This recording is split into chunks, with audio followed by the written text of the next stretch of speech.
Welcome back to another video on Gearsaw Studios, and today I'm going to be showing you how to build yourself a fishing dock.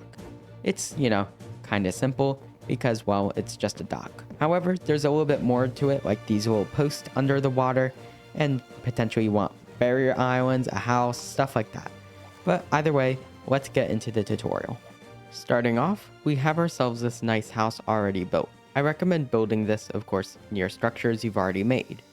Then, we also need to be by the ocean or a river or any other body of water.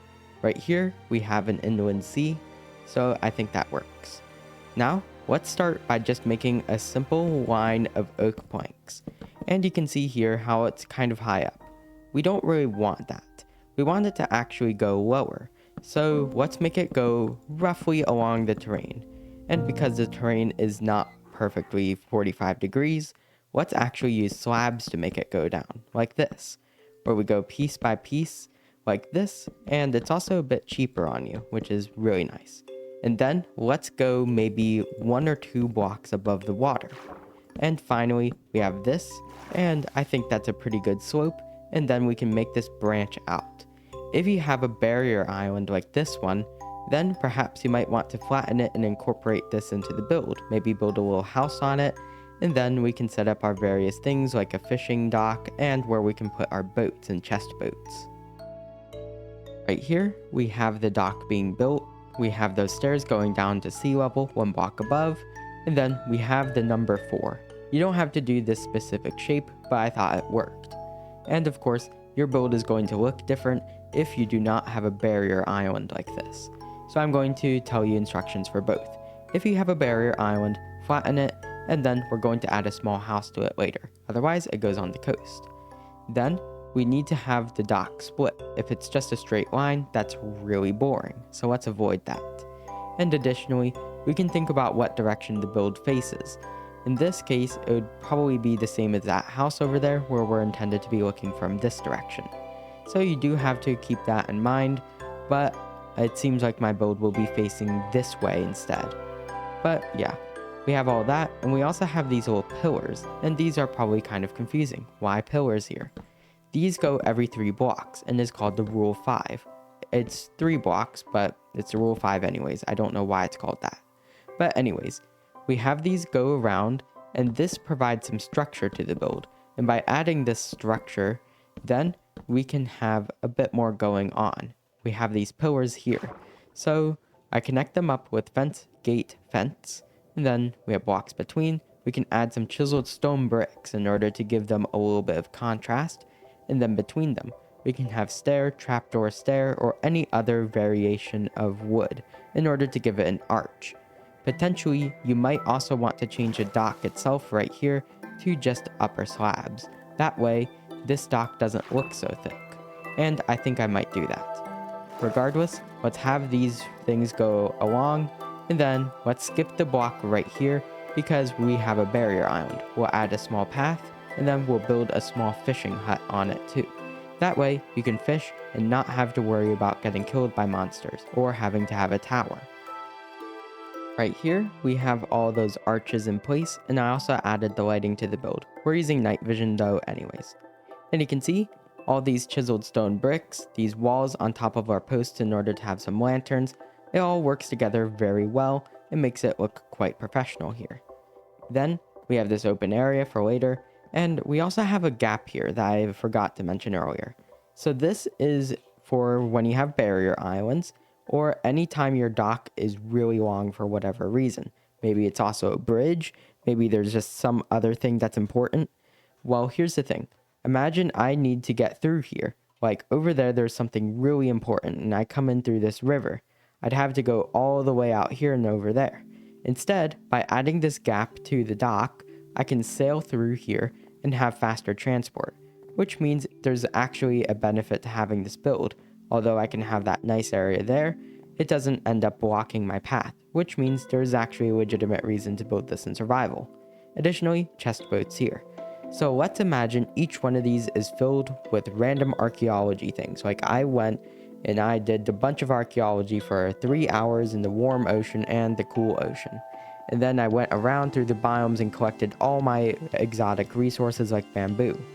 So now we have an issue. There's a bunch of items in here. This is a big reason to build a port. Over here, we're going to have a bunch of storage. We're going to need some chests and we're going to have a small house. That way we can actually process this. And additionally, we could potentially build any of these anytime we want to build a new civilization if you're into that kind of stuff. So like we have a house here. Imagine you build a dock somewhere else, small house attached, live there, temporary base, and then you can start building whatever you need over there. That way, your area looks pretty and it's actually practical rather than the chest monster of the woods.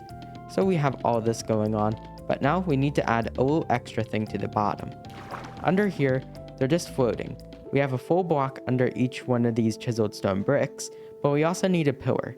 So we start off with another wall, and then we have a beam of spruce, and the deeper we go, the more dark oak we want. At the bottom, we transition to a full block again, and our wall here can be a different block. It's up to you what you want, but I recommend making it substantially darker, which makes deep slate a good choice for this. It matches very well with dark oak. Let's add these pillars all around. That way, it incorporates itself into the terrain and is not floating. Right here, we have all of our stilts in place, which really adds a lot to the build. I even have them over here where it descends right into this massive cave. But anyways, now going up, we do have this little house here, and we do need a path going up to it, so I made it out of acacia and some granite. We go across here, and we have the beginnings of a house. It should be really small, because remember, this is not a complete base. However, you could definitely live here for a time. And here's the idea. We're going to start with a small 5-block wide area. We're going to keep it, tiny. And then we have some windows cut out. We'll have a ladder and a second floor. And the second floor should be very small as well. Additionally, we should carve out some of the roof in order to add, a roof. So right here, we have some spruce slabs and we can add it like this in order to make sure that, it goes across nicely. And then we'll have the little pillar here. We'll have a little bit of a rounded roof like this. But most importantly, the back of the house will have a little platform like this. And you could argue that this is the completed platform and we should be able to fish from it. Think about it. The only real threat besides, something breaking down the door, and you'd definitely be aware of that, is either phantoms or anything from over there.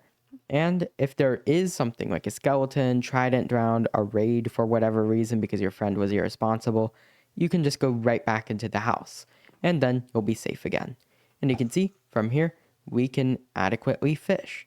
Here, you have decent area, so you're still going to get your treasure drops. And then when something pulls up, you can reel it in and you can put it into a chest behind you. So keep that in mind. And then right here, we have a fish. Right here, we have this cute little house, kind of quaint, but still. And here's how I did it. Of course, we have that 7x7 foundation with the roof, how it extends by one, goes up and down. These two layers actually have roofs at different heights. Then the windows are done with fence gates. The bottom layer is some logs. You can see here, stripped logs. And then we have some damages done using stairs to make it look kind of beat up. On the inside, wool gray carpet, furnaces, more chests, and then a flower pot with bamboo in it. Because of course, most of the time when you go out sailing, you're out there looking for different biomes like a jungle. Up here, some shelves for decoration, and we have that little platform that we can fish from. And then right here, we have a bed. After you're done fishing, you go down here, toss everything into the chest. Alternatively, you might want to just leave a chest up here for specific things that you can get while fishing that are unstackable, like enchanted bows, more fishing rods, or other things. Or maybe you just fish for a really long time and actually just run out of inventory space. Maybe that's just an inventory space problem on you. But still, we have a useful little house here, the rounded roof, and now we need to decorate the rest of this place. Because, if we turn it to day, it looks pretty and all. But the problem is, it's just the dock, the little port right here. We have a house here that it connects to, but that's about it. So let's try incorporating things. Let's make our ocean a little bit more interesting. Maybe we want to add small structures along the coast here on the stony shore, or maybe we want to have like a tiny little fence tree right here. It's just made of fences, has some leaf blocks on it, stuff like that. We need to make sure that it actually ties into the terrain. Imagine this house, but I take away all the paths, all the wheat, and all the leaves. We'd get a very, very boring house again. So we need to make it actually tie into the terrain. It's a decent build on its own, but it needs more. Right here, we're in Vibrant Visuals, and you can see it looks really nice with its final additions. So let's go through them. Of course, the chest boats are gone because I can't actually bring them between versions, but we have some trapdoors here just to get up easier. And then we have a bunch of small decorations. We have the more lanterns, makes it well lit. Then we have these barrier islands where we have ourselves just some spikes, and then a big one over here. These are naturally generated besides those small ones. If you don't have these, it can be a lot of work to terraform the water to have a hill under there, so it's completely optional. But we have that, and then we have this scraggly little tree with just, leaf blocks on it and cactus flowers planted right onto the ground. Also, if you have any granite, diorite, andesite into the terrain, remove it. It just kind of messes with the cohesion. And then over here, we have some oak bushes and more of those trees and basically just cactus flowers on the floor. Yeah, they're just weird. You can place them on anything. But we have that going on. And, well, we just have a nice dock here. But we have the house here. And we have these little spikes we can sail through. But we also have a small boat. This one is, non-functional. Has the flag of the Netherlands for a sail. And you can see just some fences going up. Some trapdoors going around, trapdoors on the bottom, and then 3 slabs here, which actually makes a really nice little boat. Of course, if you want something bigger, then, maybe you can find one on the rest of the channel. It will be coming eventually. And, well, you have a port now. So, congratulations. Either way, it's the end of today's video. If you enjoyed this video, remember, please like and subscribe. It really helps me out. Either way, enjoy the rest of your day. Gearsaw out.